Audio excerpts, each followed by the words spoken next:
Welcome to American Outdoors. In this episode, we will be discussing one of America's favorite dog breeds, the Labrador Retriever.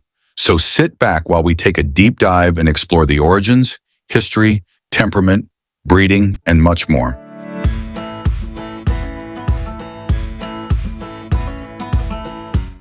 Labrador Retrievers, commonly known as just Labs, have a well-earned reputation as a multi-purpose breed. Known for their friendly, outgoing nature, they are versatile dogs used for various purposes, from being family pets to working in roles such as guide dogs and search and rescue dogs. If you are a new owner, an existing owner, or still considering the breed and looking for information, here is our breakdown of all things Lab.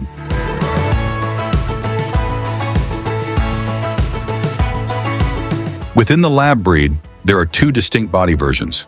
The working variety, also referred to as the American type, tends to have lighter bones, a longer and less dense coat, a narrower head, and a longer muzzle. They also tend to have more energy and be higher strung. This is no accident, as these Labs are built to work. The English or show variety of Labrador Retriever is the larger of the two and tends to have shorter legs, a denser coat, and a broad head. This variety is better suited to be a family pet. Labs are known as the consummate water dog, noted by their waterproof coat, thick rudder-like tail, and foot webbing that helps move them through water, as well as preventing ice from sticking between their toes. The growth chart, as seen here, is based on the typical Lab, and also points out markers to look for as they develop and mature. So how big will they get? Well, a Lab is considered a medium to large-sized dog. The males can stand as tall as 25 inches at the shoulders and weigh up to 75 pounds or more. Their top coat is shiny with a slightly oily surface and a thick insulating undercoat. Now, strictly speaking, Labs only come in three colors: black, chocolate, and yellow. The yellow ranges from a pale white to deep red. There are some lesser-seen, diluted versions with colors known as champagne, charcoal, and silver. Brown and amber are the dominant eye color, and on rare occasions, hazel or blue.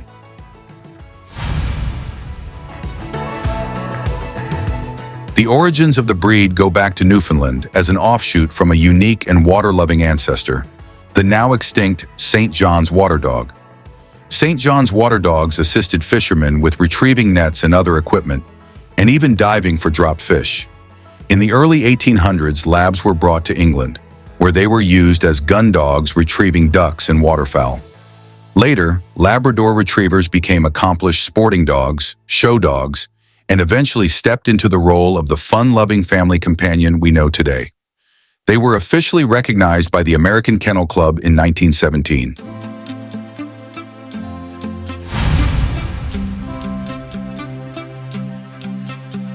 At the heart of a Labrador Retriever is their ability to bond with humans. They are loving and friendly almost without limits. They are deeply loyal and highly intelligent companions who do well in social settings while being an excellent addition to all age groups, from kids to the elderly. Labradors are also remarkably adaptable to various living environments, from rural open spaces to more compact urban settings, provided their physical and mental needs are met.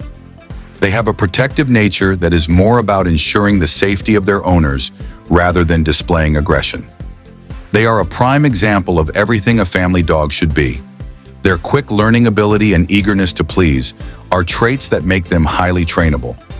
Whether it is teaching them tricks, roles as service and therapy dogs, or just basic obedience commands, Labradors excel with the right guidance and training. According to the organization Guide Dogs for the Blind, Labs are the most popular and successful guide dogs.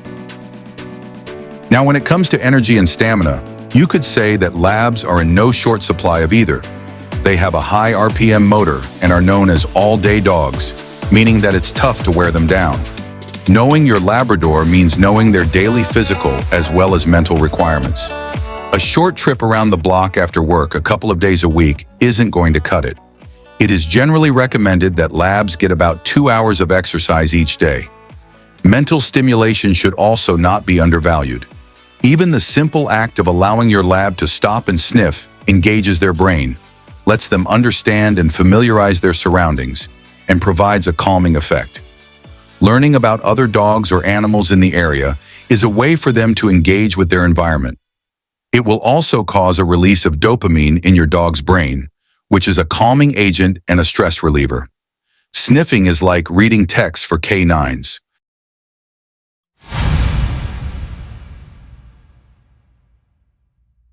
How often your lab should be groomed depends on your lab.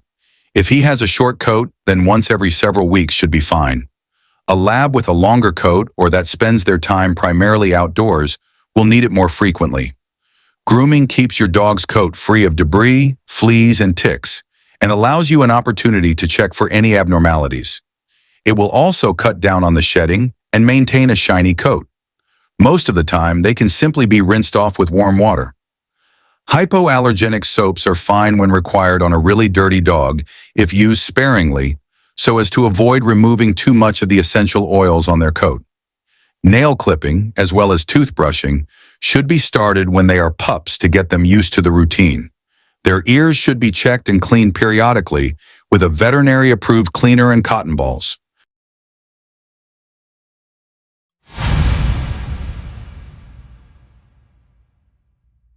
So, the gestation period for Labrador Retrievers is approximately 59 to 65 days from the first breeding.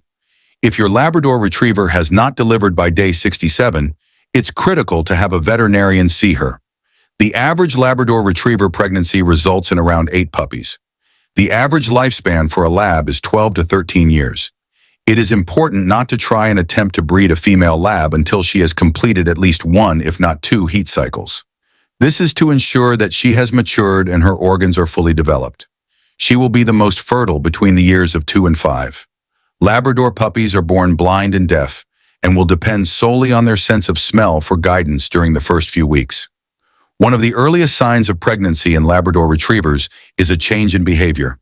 A pregnant dog may become more affectionate towards its owner and may begin to seek out more attention. Other signs may include a loss of appetite, increased lethargy, and changes in nipple size and color. The largest litters are usually the result of genetic diversity, meaning the mother and father are not from the same parents. This also reduces the likelihood of genetic defects and inherited health issues.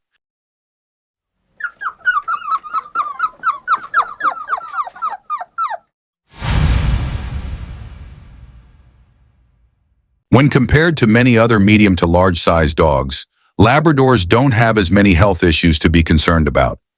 While they are considered a low-maintenance breed, there are a few health conditions that your lab may experience, along with some methods of prevention. The most common issue is joint problems, specifically hip and elbow dysplasia. These conditions affect the hip or elbow joints, prohibiting normal movement and causing pain and immobility, more so in older dogs.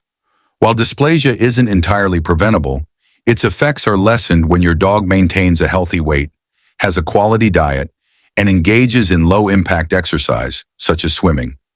There are also glucosamine supplements available to help ease pain and reduce deterioration of the joints. Obesity has become a problem in some labs that is almost entirely preventable. A proper nutritious diet and exercise are the keys to a healthy dog, and maintaining a lower weight can also prevent or alleviate issues such as arthritis and canine diabetes. Unfortunately, tumors are not uncommon in older labs, and a significant portion will succumb to cancer in their later years. But just as in humans, early detection is important, and there are treatments available. The latest evidence we have on neutering is that while neutering protects against mammary cancer, if carried out very early in life, it actually increases the risk of several other kinds of cancer in Labradors, and of joint problems too. While neutering pets can be a responsible act, it is no longer a given that it is always a health benefit. For labs, it can actually have the opposite effect. Always read up on the pros and cons of neutering so you can make a better informed decision for your dog. We hope you've enjoyed this episode of American Outdoors on the Labrador Retriever. Leave your comments below, and please hit the like and subscribe button and check out our channel for more informational videos.